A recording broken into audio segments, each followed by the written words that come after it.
Rebecca Bradley has just been elected to the Wisconsin State Supreme Court, something that has a number of people a little bit concerned due to some articles she previously wrote in which she refers to people dying of AIDS as, and I quote, degenerate drug addicts and queers that we shouldn't really care about.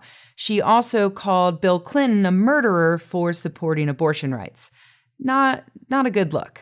When I first saw the headlines about this, I was horrified. This person is terrible and definitely should have nothing to do with determining the future of our society. But then when I read a little bit more deeply, my views softened. You see, she wrote these articles 25 years ago when she was still in college in 1992. And when an activist group brought the words to light, Bradley apologized for them and said that they didn't reflect her current thinking. She said that, she was a college student at the time. I don't buy that argument. College students are adults who are fully capable of having well-informed opinions. But I do understand how much a person can change in 2.5 decades.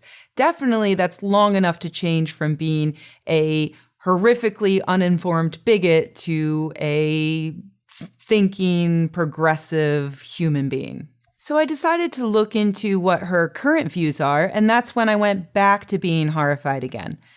In 2012, Governor Scott Walker appointed Bradley to her first judicial position. Prior to that, she was a lawyer who had never tried any criminal cases and had only had one case decided by jury. And despite that, she got appointed, and then Walker appointed her twice more, giving her a little promotion each time, the third time appointing her to the Supreme Court after the untimely death of another judge. Considering that Governor Walker defunded Planned Parenthood, signed a bill that would force women who want abortions to undergo unnecessary ultrasounds and then force them to look at pictures of the fetus, stated that he is against abortion even in cases of rape, has a 100% rating with the NRA, doesn't believe in climate change, called same-sex marriage a grave mistake, and has been investigated several times for illegal activities. Considering all that, if he says that his favorite food is pizza, you should reconsider your dinner options. And if he decides to appoint a lawyer with zero experience to 3 different high-ranking judicial positions, you should be a little skeptical of that lawyer. Sure enough, Bradley didn't leave her ill-informed beliefs back in college. In 2004, she wrote an opinion piece in which she argued for a law that would allow pharmacists to refuse medical care to women based on religious beliefs. This could include them denying women birth control, whether it's used for birth control or to regulate disorders like endometriosis.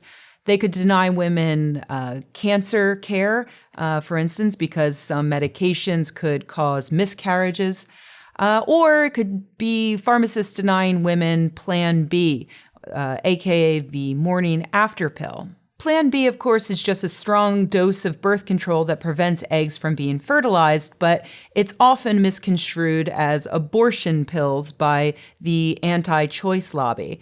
And sure enough, in her opinion piece, Bradley conflates birth control with abortion and abortion with murder, stating that pro-choice activists, and I quote, want to elevate women's convenience over pharmacists' objections to being a party to murder. Ever since Governor Walker has been appointing Bradley to more and more prestigious positions, she's kept quiet about her personal opinions, stating that they have absolutely no impact on her judicial decisions. That's a really nice thought, but considering that she's had such little experience before being appointed to the Supreme Court and pretty much zero experience before being appointed a judge, it's impossible to say whether or not she's going to let her terrible, uneducated opinions impact her rulings. And considering all of the underhanded tactics done repeatedly by her patron saint, Scott Walker, I'm not convinced that Bradley's complete, stunning ignorance of women's issues isn't going to have a negative effect on the people of Wisconsin. Alas, it's too late because she has been elected to that position for the next 10 years. So my advice, if you live in Wisconsin, get out.